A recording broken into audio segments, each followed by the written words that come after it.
usually decline, and so roughly covers the period since 1980s to the present day. And in the 1980s, China started its reform and open door policy in 1978. In the 1980s, we should speak 1980s as the height of the so-called New Enlightenment consensus, and also as the height, I should say, for the influence of the idea of liberalism. So in the 1980s, as China pursued the policy of reform and open door, there was a period of what we call New Enlightenment movement. The New Enlightenment movement is used in comparison with the Enlightenment movement in the earlier 20th century, particularly the so-called May 4th movement. That was generally called the Enlightenment Chinese Enlightenment period. In the 1980s, there was a New Enlightenment movement. The main intellectual sources for this movement, broadly speaking, as Western liberal democratic ideas. So that was a period, in a short period of time, the introduction and translations of a variety of Western liberal thought, liberal writings, and from the old one like Rousseau, John Stuart some of the Cold War liberals like Hayek and Karl Popper became very popular in that period of time. And there was some shared consensus among the progressive intellectuals. And those consensus, I could summarize that, for instance, was the reflections on the Cultural Revolution and the rejection of what the Western could be called totalitarianism. Although the word was not widely used, I think there was a period of time as the intellectual world had a series of reflections of the Cultural Revolution and generally about the totalitarian regime. And also, and this reflection extended to the traditional China, to the critique of the so-called feudal tradition of China. There was a very famous TV series, LIBERALISM, and which compared the yellow civilization of China versus the blue civilization of the West. And on such a background, there were advocates of individual rights, individual dignity, and freedom, and also started economic reform. The general tendency was towards market economy. Although the term market economy initially was linked to socialist market economy. It's a more complicated, it's a process, but I think the tendency, if it's not the idea, the tendency was there.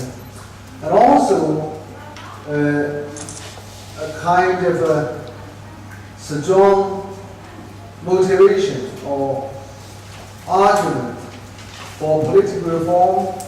The basic, the core of the political reform as some kind of democracy and the constitutionalism. And this was not only the intellectual activity, but also some kind of official response. China had this new constitution in 1982, which should be regarded even today as a quite progressive constitution. And for instance, I once wrote an article to and as this constitution.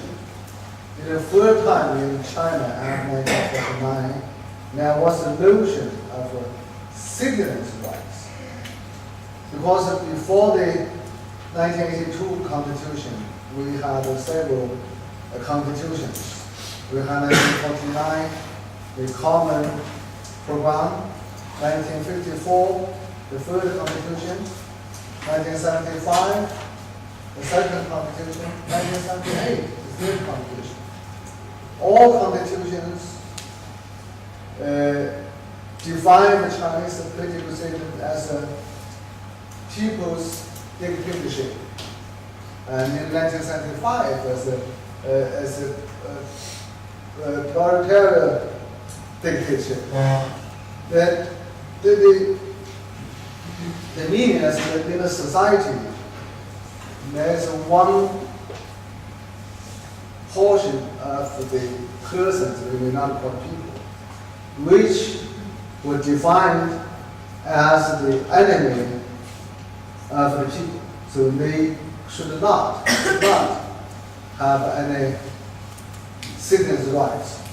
In 1982, in the first time, and they defined that all persons in China has a Chinese nationality. If he or she is not deprived of citizenship, should have full citizens' rights. So this is lots of very important ideas in the 1982 Constitution.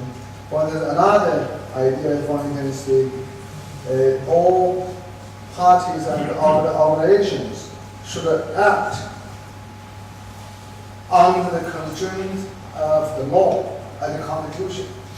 No organization, no parties should be beyond this. So what I mean, so-called democracy and political reform has many dimensions. Also, democracy was not an empty talk. And for the external relations, I think there was a general attitude for open door policy and pro-globalization.